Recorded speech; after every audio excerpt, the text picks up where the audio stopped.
And so here we are. The game is started. Let's get ready for Game 2 of these semifinals. This is do or die for Taipei Assassins. You see them on your screen. They are down 0-1. The Galen Center getting prepared for the World Finals to take place on Saturday.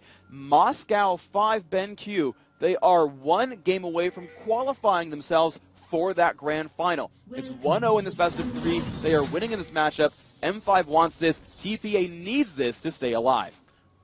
Getting that sapling pull. There's going to be a little bit of an invasion here as they saw Darien leaving the bush. They're being very quick on this as well. They have given up the fact that they are now in the jungle, and we're going to see a rotation here that top side. Moscow 5 is going to start going after the other blue as well. TPA is going back though. Freak, this could completely be a strategy where they push that in there and then they're going to be waiting for this fight. However, they don't know how many members are on the other side, so they're really walking into danger here. They got spotted. I mean, their opening play was really cool. Use saplings, use traps, put some wards down. Make sure you keep track of the opposition. They know their level 1 is so much stronger. And they've got the stun on the Gosu Pepper. Gosu not looking good, and this may be the first blood coming out, and BB comes up strong. A full assist to the rest of the team. He's not even going to bother casting the passive. Finally deals, shoots it out at the end. No kill there. Great moves by TP. I'm surprised they picked that up, though, because they got spotted by Zillion on the way through mid. Gosu should have known they were coming across right there, but still a great initiation coming out overall. And, I'm looking at this roster, and yeah, it took like one flash to make that happen. I mean, really good opening. TPA off in the driver's seat. They did get that 400 gold to BB, but the one thing to remember is he has not spent that gold yet. BB does not have that gold in his he has the gold in his pockets, but not on his character. So that level 1 fight, that top lane's still going to be just the same as always. Great farming house coming in. They're trying to get the junglers through as fast as possible.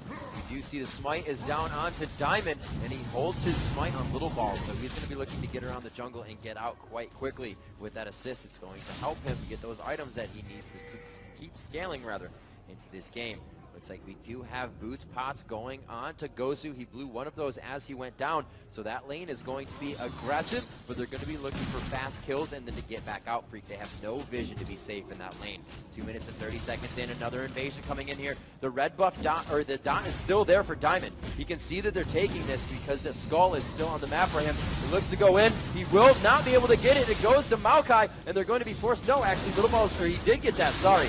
Diamond does pick up his red buff. They take out Mistake in this situation. Alex coming up with a kill for himself. Genja forcing himself into this fight, flashing over the wall. And BB could pick himself up a kill here. Beautiful shield coming from Oriana. And that makes it 3-1 overall. These invasions so strong from TPA. We said they had a better level 1 team. They're happy to invade, and they're just pushing for it. I'm so actually surprised that M5 said, you know what, yeah, let's keep fighting you at level 1. Let's please put ourselves in these terrible situations. We're about to get picked off. And that was brutal overall. So much damage dealt back onto them. Poor Gosu Pepper still not even level 2. The rank 1 Stranglethorns is nice, but not putting out a lot of punishment overall. That was pretty risky. This opening for TPA so good. Very scary. BB now 2-0-1 as Vayne this early in the game. Vayne is a late game carry, but will still put out the pain if given the chance to do so within these early levels. Only 4 minutes into the game, Gosu trying to throw out the harassment. They know they don't have too much control over that lane, as I said before, with the wards, so they're really trying to push these guys out of lane as much as possible. So if there is a gank, they're not affected by it as much. Zillion, Alex Ish playing the role for everybody on his team, and really everybody is assisting each other right now. The one thing that M5 needs to do right here is to realize that BB has still not gotten back to lane to buy any items. So despite all of these kills, despite everything, at this second, he's on equal footing to Genja. I guess I'd call it the top lane. Those dual lanes there are identical right now as far as power is concerned. There's a little bit of experience in the lead, but that's about it. The golden items, it's a wash right there. And so M5 needs to hold them in lane as long as possible and keep Vayne from buying. The second she buys, she's dominant in lane. These are where the words would come into play. Gosu could find himself out, but he calls the time in his head and says, he feels right for Little Balls. We've seen him around the jungle. I'm going to time this seedling and throw it in the bush. Really throwing Little Balls off there, but he still has a chance to come around the backside. You can see the cautious play. Mistake a little too aggressive there and really telegraphs this one in. No chance for an attack on that. but they can perfectly zone this lane. You look at the minion wave, and actually, it's now actually bigger on TPA's side, so it will push to the turret, and so M5 can kind of sit on their heels and wait. They won't lose too many minions if they just simply wait in the background and let it push to their turret. Because the wave is so much larger on the other side, you're not expecting to have your minions really pick off too much in that wave, and they'll be pretty safe overall. Alex H getting a little harassment done to him, but Diamond procs perfectly there as he makes his way through the jungle. That's really not what TPA needs. A huge attack onto BB out top. He pushes back Genja. Great mechanics to really push out the damage that's going to be coming at him in the fight. Stanley putting aggression down bottom here. 3-1 in this matchup. The gold, like I said, going to Vayne. But Freak mentioned she has not fought yet, so the aggression in the lane can really be thwarted if Diamond finds himself top at the right time. A lot of mana being used here by Alex Ish. He's going to be thrown in, but Diamond's there once again. The 3v2 situation, rather. Alex not in a good position, not level 6, and he will go down. Diamond cannot assist. And that is, again, them putting the pressure on over and over and over again. And this is really, really good. Low balls with so much crowd control. And the beautiful thing was they pulled Mistake down to support mid once they sent BB to go back and recall and buy items. That Mistake says, you know what? I don't have too much money. I don't need to buy just yet. It's not that big of a deal. It's only 400 gold. While you go buy BB, I'm going to go support someone else on the map. Let's put a gank together. Let's go ahead and make this happen. Let's make that fight go down. And look at that, a beautiful start. Oh, wow. They get Genjo right out. They are able to take him down. Mistake picking himself up a kill. BB kind of focusing back there. They may be able to get another kill. They forced a flash on Gosu. That's going to be quite big for them. This lane can now continuously be aggressive, Freak.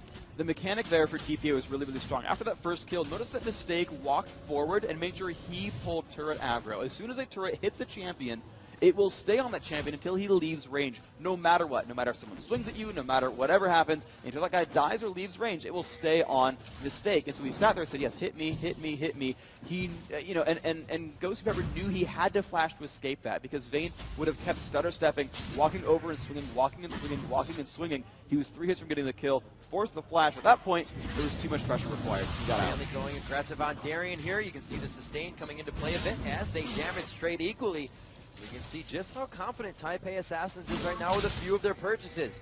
Quick chalice buys going in both lanes of Stanley as well as Toys. The boots of mobility onto Maokai as well. Little Ball's trying to get these ganks to happen more often and get them to happen in favor of his teammates. He's been doing a great job. Right now he has 4 assists. And like I said at the beginning, Freak, when you grab Maokai, it's going to be to set those lanes up for the ganks. You're grabbing all the extra gold. Exactly. It's very ironic that when you pick a tanky jungler like Maokai, they're actually called aggressive junglers because they show up for ganks and they fight champions a lot. And they transition into tanks late game. He's so happy to get that gold, of course, because it gets his gold generation items really quickly. And actually, instead of that, he's continuing to play aggressive. He's actually going boost mobility early on instead and using that for further gank potential. Now to go through these builds some more, you're seeing kind of a sustained war there. Stanley going Chalice. Uh-oh, here's no Simon.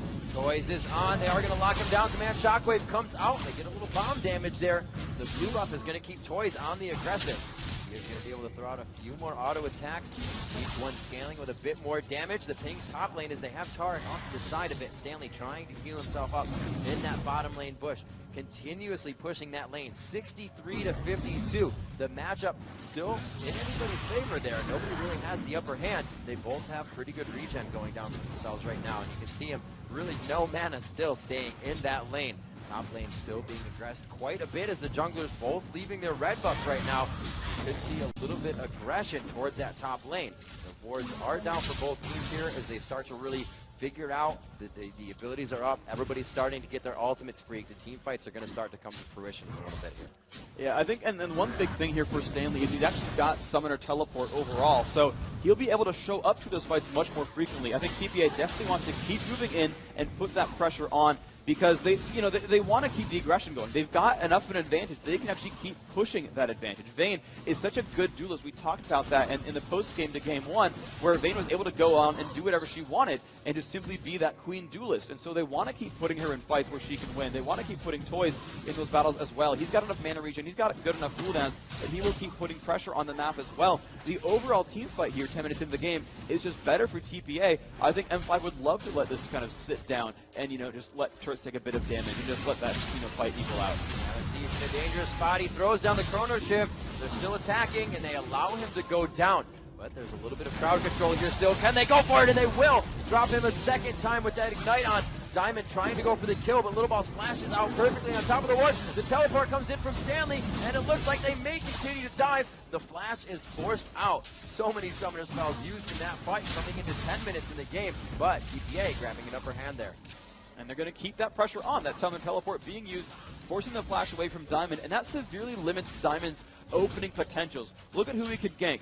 Trying to gank Nidalee, she can pounce away. If you try to gank Orianna, she's got that command dissonance, and there's not enough crowd control from Alex Ish on Zillion to make her stop down either. He's got a gank for BB, he's got condemned. There is really no opening for Diamond without flash. These solo lanes, or really every lane for TPA Assassins, is safe from Udyr's pressures. And so they're going to be happy to keep scaling through this game and keep putting pressure on their lanes. Look at the minion count differences. 93 to 59, 83 to 53, 86 to 74. Even Nidalee's winning her solo lane without any aggression from other sides. You know, Freak, I gotta hand it to BB right now. He is connecting so many third silver bolts and just keeping Genjin down in health. Always about 10% HP. Rolling into the turret to take one shot and back out. The mechanics of BB right now are completely winning that lane. Stanley definitively winning his bottom lane, but now allowing Darien to farm. Like we said, don't focus Darien top. We have to free up Little Balls. That's not where you want to be. Darien, very much like Wicked, can be beat the entire game and still come back to be a formidable opponent towards that late game. So I have to see what he can do now with his turret being the first to fall, Freak. Well, it doesn't really help him very much with that turret down, of course. Darien now has actually even more avenues of getting jumped upon. But the thing is, TPA, they don't really want to get Stanley fed, and they don't really want to shut down Darien. So even though he's available, it's not really the best place to go. TB dropping out a turret up top. A lot of focus from Moscow 5 as they know they're losing turrets. They get themselves golden experience to trade that one off after a 2-turret loss. Going to be focusing towards mid here. The pings are going down. It actually comes from their own team. TPA is just saying, I think you guys are pretty safe up there. We got vision of Moscow 5 in mid. And you can see BB taking some extra shots. These guys are just really playing a calm game. And this is really, you know, the kind of play that M5 needs to make, because, you know, they know that those outer turrets will go down regardless, because they know they've got absolutely no map control right now, and TPA will eventually kill those turrets regardless. So what they want to do is say, you know what, you'll kill them, I get it. While you're doing that, we're just going to set up dragon takes, because, you know, when you're down 4,000 gold, 4,000 gold means a lot when everyone's got like 10k. It's a very, very big margin, and absolutely TPA is very far ahead right now. But if everyone has 20,000 gold, or 30,000 gold, or 40,000 gold, then 4,000 gold means a lot less. And they want to reach that kind of situation. So, yes, they'll trade 1,000 gold for 1,000 gold. They'll, you know, kind of get in these fights that aren't champion versus champion. You know, they're going for dragon, the other team goes for a turret. They're going to farm somewhere, the other team farms somewhere. They're going to try to trade those sort of moot advantages and just kind of let the game push on forward. They're going to try to buy, you know, some time and push themselves through this matchup, because they've still got a pretty much impossible to kill Kog'Maw. There are no assassins really here on TPA Assassins. You're seeing a safe build from Stanley. He's got Wriggles and a Chalice. He's not like rushing Trinity Swords. He's not looking to chunk someone out with a Death Cap or go for against his Rage Blade. He's simply there to be a really annoying sort of force in the mid lane, or sorry, annoying force in his bottom lane, kind of mess with Darien, and just kind of toss heals to BB and let him scale. So it's really up to M5 to farm out their solos, get tanks in the way, and then let Genja get some gold.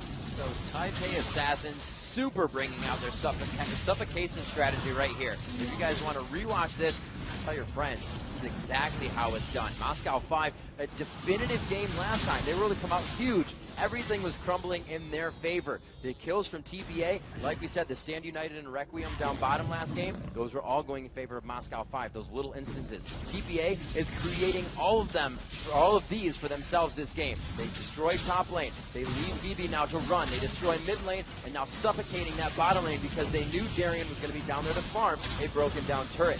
So these guys are completely controlling the map. Like Moscow 5 usually does, they get to a lane as soon as it's ready to be pushed. They don't give the other team time to rotate over, and we can see Moscow 5 right along the base of their own entrance, just running back and forth, trying to find where TPA is going to play cat and mouse. And what's happening right here, though, is M5 is completely stagnating pushes on those secondary turrets. You know, like we just said, M5 knows their outer turrets will fall down, but they know that middle turrets are much harder to go for. And of course, as I say that, TPA is about to kill a secondary turret here. But you saw them kind of get forced. There we go. Yeah, so they pushed them back, right? These secondary turrets are hard to kill. They're deep in enemy territory. It's much easier to bring reinforcements around. It's very hard to take them out without getting pressured. And so you're seeing that over and over where M5 is able to defend this kind of situation. Now TPA is harassing. They're putting some damage down, but they're not killing them off.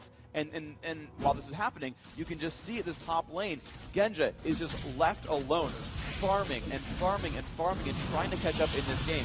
Now, certainly nowhere near the kind of gold that Vayne has on BB, but again, their strategy is protect the X, protect the Kog'Maw, get him to late game, and when he finally reaches that, that's where M5 is going to shine. They just need to wait another 10 minutes. 3 members of Moscow 5 with 129 minions, actually. All of them the highest in the game right now as they tie each other for that score.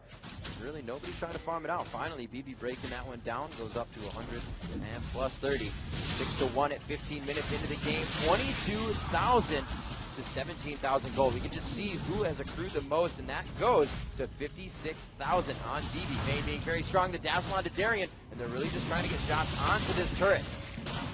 Yeah, now firing onto Darren. Freak, the pressure is here in each lane, and they're really spreading themselves thin, but making it work. This is exactly what TPA needs to do, is again, they know their mid game is so much stronger, they will just keep pushing for turrets. It's exactly what they want, and you'll see them keep cycling through. And they've sent Needly and Orianna as the solos because they're kind of the most safe. They've got the most mobility, they can heal themselves, they can pounce away or crowd control the opponents. They're going to keep sitting in those situations. Lowball's actually here to bait a counter engage, sitting in that brush for a little while, trying to see if they would jump on BB and mistake, but that's not going to be the case. They're just simply pushing for turrets as hard as possible over and over and over.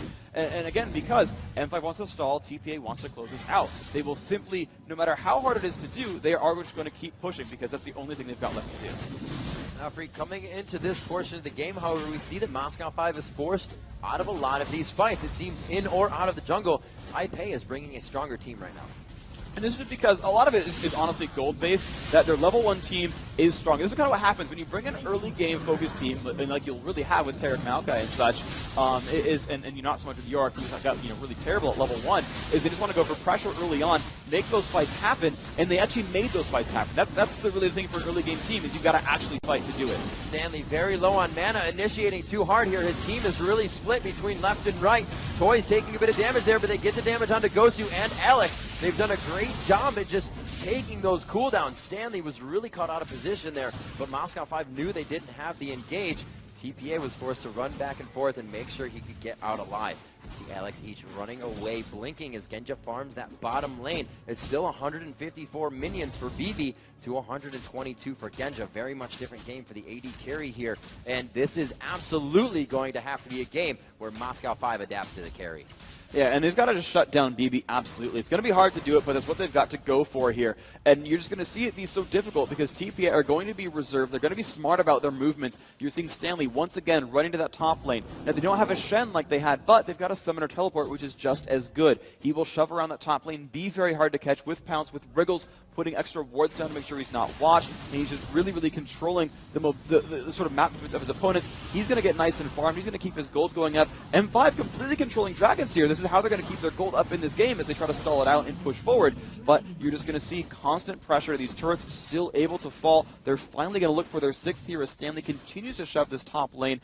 And now he's finally transitioning into an actual fighter. He's got that Phage, the Trinity Force finally coming up next. You know, he went for Chalice Wriggles just to be a sustained monster and to really mess with any counter pushes here. But that's going to be the gameplay, is just pushes. You know, BB's going to pick up gold on the back of that even though they've been splitting up and pushing constantly, he's still up there in minions. But I mean, look at the gap now. It's 132 to 158. Genja is catching up. That's exactly what M5 wanted, is Genja. He's got to get closer and closer on those items. He's got Phantom Dancer, but he needs Zerkgraves, he needs Infinity Edge. Going after Alex. He does not have his ultimate up. Stanley able to take him down, but this is going to be the fight between Alex and Stanley and Diamond, rather. Too much speed coming from Nidalee, the escape artist in that Cougar form. And we're going to have to see if they go for this now. TPA trying to force down onto the Baron. It looks like it will be. There's Darien just on the other side, about to throw a ghoul over, but it's not going to be enough. Do they pursue him? No. They looked like they were going to be the side of the wall for another twisted advance attack. Stanley finds no mana for him, though, but it's not going to be any cost for him in that form.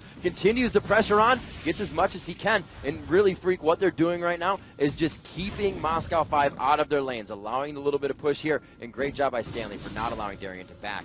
And this is one of the most difficult things to do, is to actually close a game out. They know there is a team that's trying to stall. They know Genja is just trying to get gold, and they're tooth and nail defending their secondary turrets, because they know as turrets fall, TPA will still scale ahead. No matter how much that Kog'Maw farms, they know if every turret is 150 gold to everyone on the team, they know that Dragon's 190, Baron's 250. If they can keep picking up those margins, they will keep scaling themselves forward. They will absolutely, push themselves farther and farther ahead, and so they're trying to keep these advantages together. And with no one getting caught out too much on M5, they're stopping those pushes. But Stanley making a big play, actually pushes out Alex Ish, actually makes a 5-on-4 happen, and then baits the rest of the team top lane. TPA have actually created openings on the map. They've finally given themselves these windows to take major advantages and push on 3 more. Oh, Genja taking so much damage from Stanley, but he's able to trade it back here. He may have enough mana to get this. That W is still on. Throws out the living artillery, but here goes Baby. Slams him against the wall. The Yorick ulti is on, so he will come back to life, but he's instantly brought back down again.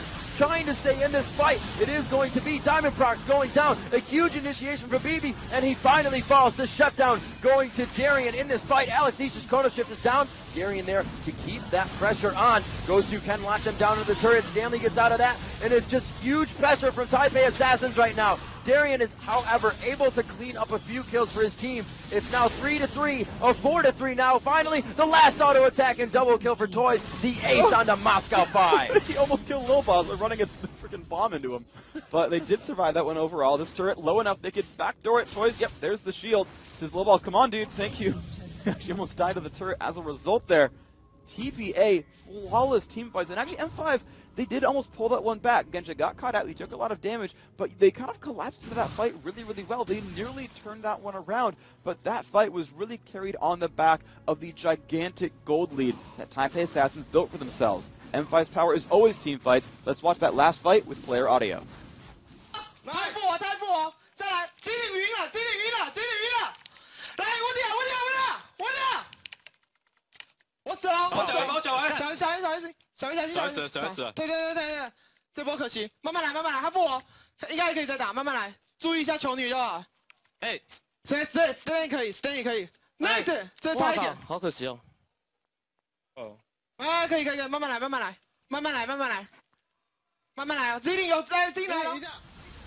Absolutely amazing. You can see Mistake on the front line of those calls right there with the rest of his team. Once it got a little hectic, but Mistake took right back over. We see Alex doing that for Moscow 5 in these fights. Yeah, you're seeing that, both these teams, and you can see just how good they are at team fighting, is they have that one caller who's making the play, saying, here's what we're focusing, here's how we're moving, this is the focus here. And again, I want to reiterate, I've heard so many teams on their comms just incredibly hectic, everyone barking out orders. That one captain there making the calls. I mean, this is a looking like a game 3 coming up in the semifinals. Honestly, now we're at the 4 best teams in the world. Neither of these teams had lost a map up until this point here in this tournament. It looks like they're going to trade 1-1 as this game moves forward. And I mean, these are just top caliber teams, and they're relying on that one captain to make those plays. And it's just interesting to see how do top teams differ. M5, amazing team fighting. TPA here, clearly amazing team fighting and great plays as well. And it's that captain role that seems to be a really big difference.